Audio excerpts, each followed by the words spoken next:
Welcome to the Mind for Success podcast. I'm your host, Kimberly Lebbing, and I love seeing business professionals, leaders, and entrepreneurs have massive success in their businesses. Are you ready to reach a higher level in your business? Are you looking to rise to the top and break through the barriers that are holding you back? If this is you, join us on the Mind for Success podcast. Welcome to the Mind for Success podcast. I am super excited to introduce to you my guest today, Bea Doerr. She is with Insperity.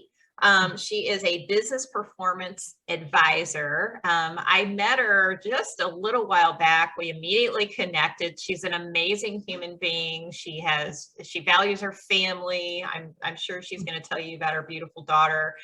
And she's a team leader. She's focused on results and strategy, and she is a great connector, and she truly loves helping business owners and their teams and putting all the pieces together. And I just can't wait to have you meet her and have her tell you a little bit more about what she does and how she helps people. So welcome, Bea.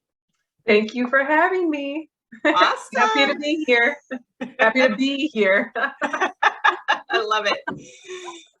So tell us a little bit about your backstory. Like, how did you get, well, actually tell us about you first, because you have a beautiful daughter and husband. And Sure.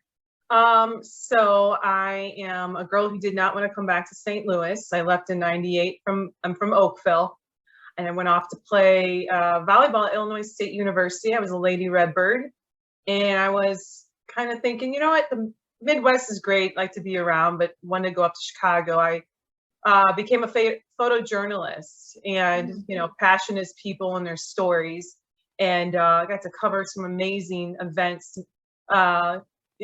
Obama, his 2 election parties, and a couple other great stories along the way. But went up to Chicago a little bit, and then went to Iowa, and then in 2014 I came home. I came home. There was some family things going on. I had to remember the family that was passing, and I was just looking for another job opportunity.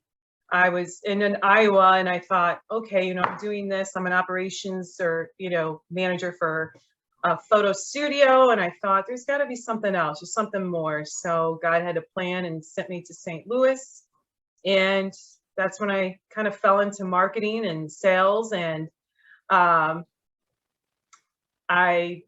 was riding my bike and running half marathons, playing volleyball, going to Venture Cafe, anything that was out there. I wanted to know the landscape of St. Louis again. I only knew it when I was in my, everything up to 1998 when I was 18 and I left. So knowing it later on in life, everything kind of changed. There's all these different things to do in St. Louis. And I thought, okay, this is great. I actually do like being here.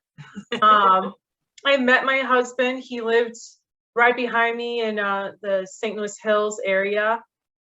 And we shared just a lot of commonalities, our family, our faith, friendships, and our love for being outdoors and, being athletic.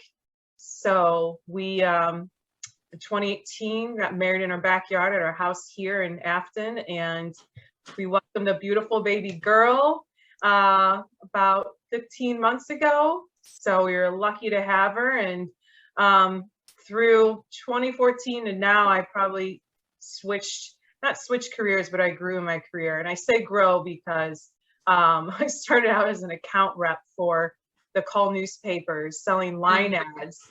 Wow. I had to do a spelling quiz with my first boss, and she's like, you're selling line ads for my publication first. You're going to have to earn your stripes. And so I eventually did. Box ads, all kinds of things. And then I had a wedding show that I soon was putting together, and I had the community around and engulfed in this, and my clients I just grew everything from scratch, and then went on to become in marketing, SEO, SEM, that world under Accelerate, which was part of the Bevel News Democrat. And then it was kind of, we were shrinking because we were part of a publication and not a lot of people were reading and the newspaper. So, you know, a lot of us kind of went on and ventured out, and I went to Sauce Magazine after that, which is a great publication, great people. COVID hit, and that's when I was pregnant. My friend told me, hey, you got to come on to Insperity. And I worked with her at this marketing firm before I went to Sauce. And I said, what is that? She's like, well, we do HR, we outsource. And I had a million questions. I said, great. She just said, you know, talk to my DM and talk to the regional, see what you think. And we're growing through COVID. And so I went through the process and had a lot of questions. And it was a huge decision because I had a person inside me, and I didn't know what that life change was going to be. I was super, you know, I've never been scared of anything in my life, but it's the unknown that I probably fear the most. I think that most people do, but some people just go into it. I'm kind of a person that will, you know, go into the water a little bit slower than a lot of people. But you know, I became an Insperity September 2020, and it's been just amazing. You know, from September to March, it was a different time span because it was kind of nobody in the office, and that's every business. So every business you're trying to get in front of, or just individuals, period. You couldn't go out. You couldn't do anything. It was kind of the day of the doom, or you know, the apocalypse. And I was making 300 calls a week and trying, just scraping at everything. Like, is there anybody out there? I would actually voice messages saying, is there anybody there on the other side of this? Hello? I mean, just to get anybody's attention. And I did, you know, I had some conversations with people, and they said, get back to me when you get back from having your baby. And I left in March, and it was the hardest thing because to let go is a hard thing for me. Like I all my life, I can just go into the next thing and not have a period of time where there's a space that you're on pause. And that's a really hard thing and challenging thing for me to do, is just let go and let it go to God, let it go to everything. And I did. You know, from March to June, I was MIA with the business world and concentrated on being a mom and figuring that out with my husband, and came back in June, and it was just a totally different world. You know, the flowers were growing and sun was out, people were in the office, you could talk to people, you could network, you throw yourself right into everything. So it's been a journey. Definitely. Well, to enter into a new line of work, pregnant and in the middle of 2020 is like two massive, huge things. Absolutely. New mom, new career, but I guess I say, you know, I say, you know, walking into the water, but I kind of did jump into it, I guess. I think it kind of sounds like you did. So we had talked a little bit about how you got into Insperity specifically, and talking about just what it takes to really run any business. We talked about the marathon versus the race. So let's talk about that a little bit. Sure. You know, I read this story every night to my daughter. She gives me these books, and there's this one that she has, and it's by Natalie Portman. She makes all these little stories, and one of them is about the tortoise and the hare. And this is really an example. I told Christy, and this is kind of my life. This is the way I feel right now. I feel like the tortoise. You know, the hare I was before. You want results quick, you get them quick, and the results are not as quick. You know, it really is a journey when you're talking to a business to earn their trust. And, you know, likewise, your personalities match up. You'll be working with them. You're getting the, you know, financial analysis. And it's not just the business owner, it's, you know, their HR team. So you're collecting things, you're having conversations, and there's a client that we brought on board in February that we probably worked on for 5 to 6 months. And during the whole time, we never saw their faces, the HR team or the CFO. And it was killing me and my partner, because we always partner up because there's so many questions. There's so many things you're talking about when you're talking to a company. So every time we got off the phone with them, like, if we could just read them. But it just finally hit. There was an aha moment. It was going to work. And then they finally came on board, and, it's still a journey. You have to maintain the customer service, and they're changing, you change with them. So I can't, I just say I'm a tortoise, but the tortoise usually wins. Right. The hare's out there partying and taking advantage of everything, knowing that he or she is faster than the speed of light, where the tortoise is taking its time, taking in the journey to the finish line, and being appreciative of that or that. So yeah. That's what I would probably describe it as. Yeah, it's a great analogy. And I kind of want to back up a little bit for the folks that don't know what Insperity is. We mentioned HR, but to me, there's a lot more to it than HR. So if you can put it into a short description of what it actually is that you guys do for companies, I think that would be helpful. Sure. So we do everything from hire to retire, from the lifespan of an employee. So everything from, the payroll to the benefits to training and development is huge. Their 401k, the work comp, keeping in compliance, making sure they're buttoned up, which is a really big thing right now. Companies are coming out of this COVID. There's still uncertainty of how they should navigate with certain things, and trying to bring it all together. But it's not a clerical thing, HR. And I've learned that through the process myself, because I thought the same thing, but going through the processes with businesses, they would say the same. We're streamlining all their processes. We're containing their costs. We're keeping, making sure that their people are taken care of. We're building a culture where people want to be at. And we are making them money. By making them money with less turnover, they're not having to pay out, or whatever that position is that they're going to lose for that turnover. They're maintaining that, so they don't have to keep looking, and they're losing out on opportunities to drive the company forward. Everything is a domino effect, right? Everything, the CFO, the owner, want to drive the company forward, and they want to go to market with something, and they want to make money.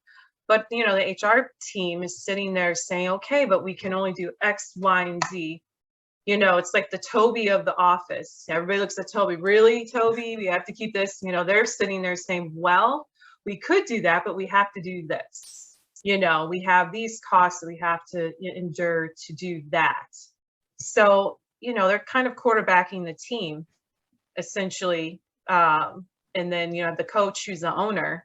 So it's, it's all about navigating through it to run your company better, grow faster, make more money is our motto. Right. It's true. It's so true. Yeah. That's the bottom line. And that's what people want. Yeah. And I wish I could say, in a nutshell, this is what we do, but well, I know there's a lot. So when we said HR, I'm like, I know there's a whole lot more to what you're doing with companies than just HR. I go into a room and I'm talking to a chamber, and people come up after me. Oh yeah, I could use somebody in payroll. Oh yeah, I've got a work comp issue, or pretty much anything somebody will bring up to me. Like, yeah, we do that too. Yeah, we do that too. Yeah. But I don't know what your company's doing right now. I don't, what's that like? So we're asking for conversations. We're not selling. We're simply listening and consulting. Like, hey, we probably can help you. There's great synergy here. Or yeah, you probably could use a little lift in that. But yeah, we can do that. Yeah. We never know what it looks like, because they have to be honest with themselves. And that's a hard thing to do, I think, as individuals, but to do that in business, you have to be you have to really look at nooks and crannies and everything. And that's what HR does. Yeah. Yeah. And we talked about, a while back, we talked about what it's like working with kind of on your own versus working with a team. So just speak on that, because that's, I mean, it's not for everyone. I think it depends on who you are, but let's speak on that a little bit. So you're working on my own as a consultant or working together as a team? Yeah. So what do you like best about working with teams? Oh, sure.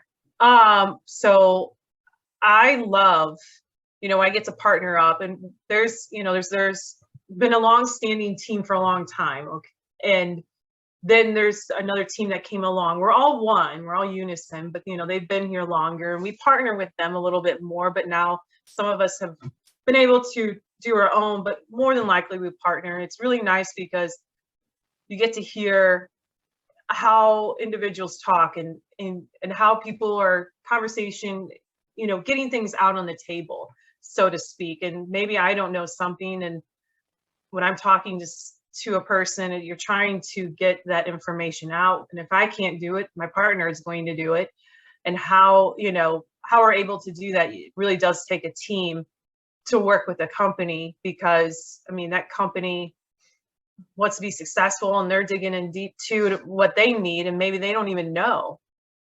It's a therapeutic counseling session. It can be, family-owned businesses. When you're sitting in the room with the family, and there's a third generation that's going to take over, and there's second and first, and everybody's trying to get on the same page. They're probably talking more and trying to figure it out as much as we are on the end of the table. And I think it's really hard to do if you think you're going to go in single-handedly to a company and say, I've got this. Our customer service team, what I love about working in this office is we have our customer service team right there. Mm-hmm. So I can go right over to the client liaison from one of the clients that I have and say, what's going on? I haven't talked to them in a couple of months. What does this look like? Can you tell me, give me some feedback before I reach out to them, or before my teammate and I reach out to them. And I think our customer service does a really good job in supporting their team, their HR team, and, making sure everything's facilitated the way it should be every day. That's what I love. That's what Insperity does very well, the customer service and having our teams together with the BPAs, CBPAs. We're all trying to we all want to stay on the same page, say the same thing, be consistent with our message, be consistent when we're talking to prospects and clients. And when you get to hear that, your customer service team talking to your people, it just strengthens the relationship and the bond so much more as a team, as a unit, and with our prospects. I say prospects because sometimes they want to talk to our customer service teams to see if we're saying the same thing in the same line, but clients, to maintain them, not acquire, but retention. I just this just popped in my head as you're talking, because you're talking about the Insperity team, but also as you go in and work with businesses, it's really helpful for business owners to sometimes have that team that you bring in, and what kind of synergy and help that brings to them, because they probably didn't have that kind of support. If something comes to mind, there was something that happened the other day where, so we all have competition out there. And I'm okay walking into a room, networking. It happens all the time. There was 3 other people in the room that do the same thing, are very similar. And we all knew it. But, like I said, it's relationships. So we have room for everybody. Yes. Not everybody can work with us, and we can't work with everybody. We like to say 80%, most of the time we can, but there's people who've been very turnkey. They don't need that strategic outline. They're maybe a little bit smaller, and they're okay with that. They have a certain person that does this and that, and that's okay. So then I can appoint them to somebody else. But everybody has their own, every company has their own thing. And I know what we get to do. I know it, I hear it, when competition, we're up against them. And just the other day, this one company had told this client, you can just call this number. It's a 1-800 number, just call this. And they were on hold, and they were really the prospect was really upset. So we're like, well, we have a team that we can give you. They will not tell you to call 1-800, number. Right. There's a team that comes with this model. There's a team that comes with this other one that, that will help you out. When you need something direct, will happen. It will, will run through its course. So we do hear it out there that they're not, customer service is key in everything that you're doing. We know that there's going to be ripples along the way, but if you're not wanting or managing to get through it and you're not sitting there trying to avoid it, then that's key. That's what I love the most is the customer service. Even though I'm on the front end trying to but it helps when you can say these things to somebody and know what your team and what you guys are capable of doing. Yeah. They're going to be supported. Yeah. That's important. You're going to bat. You got your team behind you. You've been practicing, been playing. You're going to bat, and you got everybody's support. Yeah. That's important. So what kind of challenges do you see with businesses today? Sure, I think it's the new normal. Right? What I almost hate that phrase now. I know. I think people don't want to hear it, but every generation has something. Yeah. Some people are like, it's not the new normal. Everybody has changed, but retention and acquiring good people. Yeah, it's about huge people. Right it's now. People culture. Everything's in the favor of the employee. Right. I had a client who said, beginning of the year, they made some transitions and they lost maybe a couple people. And these weren't just, nonchalant positions. They were, certain positions that people had to fill. There's certain types and whatever. And they said, it got down to the line, we were onboarding, person had signed in and they were supposed to show up the next day after going through the onboarding process. And they didn't even show up because they went to one of the bigger companies. It was because of pay. And they said, we realize now we have to invest in our people. And I said, absolutely. When you're making an investment with us, we're helping you create that culture. Now, when you're making the investment into dollars, when you're paying out an employee, that's something that you're going to have to do in this culture as well. Yeah. So your competition is the dollar. Yeah. Your competition is the culture. It's 2 in 1. It's, we hear benefits all the time. We hear workers' comp all the time. We hear, different things, payroll all the time. Those are things that are constant.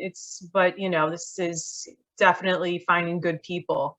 Yeah. I don't know where those good people are at if not a lot of people are filling these positions, but yeah, finding them and keeping them. Are there other challenges that you see? Because that's a big one, what you just hit on, because it's just, everybody's talking about it. I had team I was training this morning and they were talking about hiring and the problems and the challenges that they're having with it.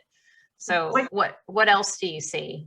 I think what's so great about Insperity is, we can do everything under the umbrella. When we talk about keeping in compliance and keeping, buttoned up, they may have, a lawyer for one thing, a CPA for something, you have your payroll, they have somebody who's doing the payroll, but maybe they have a million other things on their plate that they need to get done, but that's just a part of their puzzle. You have that, you have your broker person, work comp. We can provide those things under one umbrella. Now, we're not brokers. We do like our broker partnerships. So when we're out there in the field, and this is across the US, we have broker partnerships that we come to the table with. So, nobody's going against each other. So we're actually friends with brokers, and we say to them, hey, why don't we go to the table together? We're providing all these great things, and we'll do the cost savings. UHC, we're like the top 3 clients of theirs, or top 5 in the country. And it's just a great thing that we can bring them to the table and maintain a friendship, because it's something, you hear out there when people say, well, I'm really good friends with this broker and I don't, but we're also got a 13% increase. And woo, it's tough to hear, but you really want to find a way to work with them. And they do. They make residuals, and they have a partnership with us, and they come out happy. And a lot of people need to know about that. Yeah. But we're able to streamline everything into, we have a platform we as employees get to use. So to have everything streamlined, and when you have a company that you're trying to get everybody on the same page, it really does put everybody on the same page. The paid time off.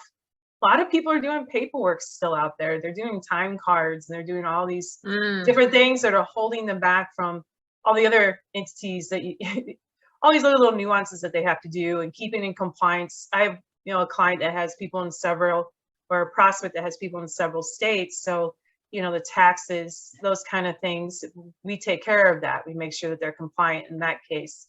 It's always little details that we help take away that, I know for myself, there's this, one little thing I have to do each day, and you always put it last, and it's like, oh, I'll get to that later. And then you find yourself, okay, well, 12 o'clock at night, you're sitting there, I should have done that today. Well, tomorrow I'll do it. And it doesn't even have to be anything big. It's just, there's always something in every day that you have to do. And you're just like, oh, do I have to do that? I mean, all I have to do is one thing. And this just takes that away from someone, so they can do the bigger things, the company, and maintain the good people. Yeah.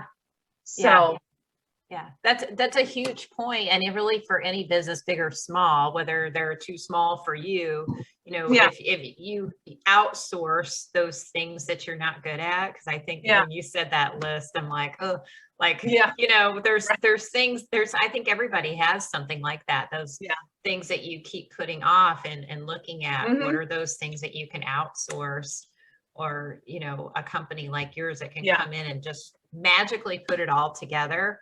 Exactly. So that it all works really synergistically.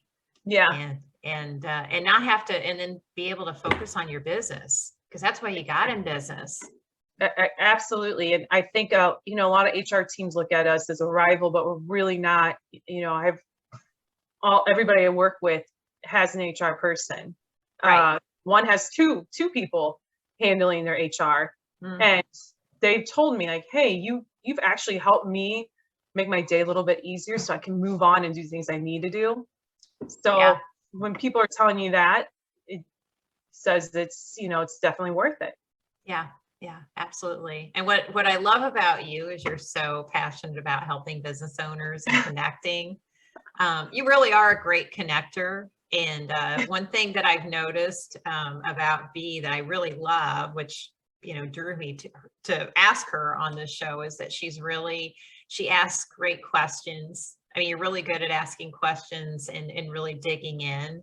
And maybe that's the journalist side of you, and finding out information about people, but it really shows that you care. So it shines through. I think I love the helping.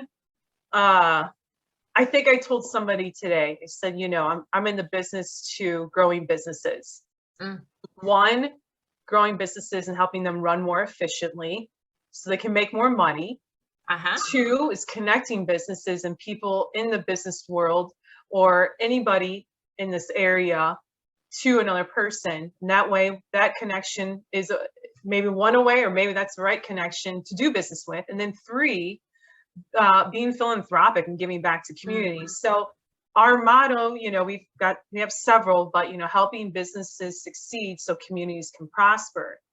There's so many ways you can look at that. We're a philanthropic organization. We do help nonprofits. We do give back to nonprofits as well, and we make sure that we do that. Every month as a team, we think of ways to give back. Ronald McDonald House, planting trees, anybody's passion on our team, we go out and we try to help the community. So those are the three ways I kind of look at, I'm in the business of growing business. Of, what does that mean? Those three things come to mind. And it's a great elevator pitch, because it makes people think. I had somebody say in the very beginning of my journey here at Insperity, it's a good friend of mine, and he's a center of influence. We call it COI, referral partner. I met with him And I gave him a list. I went through his LinkedIn and I gave him a list like, hey, if you know these people, it'd be great. He's like, you got to give more than you receive. So I really needed to earn my stripes. I thought that's what I was supposed to do because I saw other people doing it, but they had their journey was longer than mine. So they have been there longer. So they could do that because they had developed that relationship. So I just said, oh boy, like I didn't really mean to. Okay. So I stepped back and I just thought, well, I'm going to go out there and I'm going to network and I'm going to be the business development person for St. Louis, whatever that looks like. Yes. People have them for companies. And I've met some business development individuals in our community for companies, but I said, I'm going to be a business development specialist for St. Louis. Why not? And just be recognized for the fact that I'm connecting people to people. And if they do business, great. If not, they'll find another degree of separation to somebody that they will. Right. And at the same time, when you're not thinking about you're meeting people that you probably will do business with, hopefully, or you're having conversations about, hey, I can help your company, but I don't know what, maybe we can today, tomorrow, or, what does that look like? So that's what I've come to find out and realize. Yeah. On my second part, when I came back from maternity leave, that's what I soon realized. Yeah. It's huge, but the way you connect with people, it shows that you really care. It's not a fake connecting, because there's not to throw anybody under the bus, but there are those people that are just, you can tell you can see it shines through, and what you're doing, I know it's truly genuine. Yeah, it's just the people magnitude. When we were in COVID and we were in our office like I am right now, I felt probably that energy of, my gosh, I want to get out, I want to do something, and I want to make my own way, my own path to success. What does that look like? And I want to network. I want to get out and meet people and, support people. And, sometimes I get in trouble with it because I come home at 8:00 and I haven't seen my husband or my daughter. And right. I've had to scale back a little bit. B, where have you been? Like, he knows, but we joke about it. I think there was probably a week period where you're running, and you're going and you're forgetting that I do have a job to do. But I mean, it's not really a job. That's what they're about, connecting and having conversations with people. That's right. What they want. That's what we're paid to do, to have conversations. And yes, that you hope to get to partner with that business that fits what we do and that we fit them. Yes. So yes. Yeah, absolutely. So it's been great to hear your story, and then just all the good things that you're doing with businesses and how your company helps them. Yeah. So what's the best way for people to connect with you? And we'll put the link in the show notes. Sure. I have a page with Insperity, but I think the best way is, can email me, call me, look me up on LinkedIn and connect, and, DM me or, call. Sure. It's all right there, and just have a conversation. If I haven't reached out to you or the people out there who are listening and you're interested and intrigued, whether you're a business owner, HR person, or anybody, I'd love to have a conversation. We're at 1-2 degree separation. Somebody said 6 the other day here in St. Louis. I'm like, I think it's 2 degrees. I think you're right. I feel that we're getting closer and closer, or, there's it seems like it. People are having families, and those people, we're second and third generations, and now, we'll all be related one day. It seems that it's like the Kevin Bacon thing, whatever they used to say. I might be dating myself by saying that, but but yeah, we are. It does seem like everybody knows everybody here. Yeah. But we'll put your LinkedIn. I know that's where we met, so that's how we met each other. So we'll definitely put your LinkedIn link in the show comments so that people can connect with you. I was just telling somebody that story today. How did you meet Kim? I said, well, I think she commented on a mutual friend of ours, Max Mills. Yeah. And I looked you up. I'm like, who is this person? Like, she had this really great, fantastic, comment. And I thought, wow, this is a pretty tremendous person. And she's confident. She knows what she's doing. I'm really interested in getting to know her. So that happens. Yeah. Yeah, it's kind of gone from there. So I'm excited. Yeah, excited to know you and just continue to network and help each other out. So Absolutely. Thank you. Thank you so much for being on today. Really appreciate it. I know you brought a lot of value to the listeners, and we'll see everybody on the next show. Are you ready to break through the barriers that are holding you back and reach a higher level in your business in just 4 hours? Be sure to click the link today and join other high-achieving professionals that have worked with Kimberly Lebbing to accelerate their success.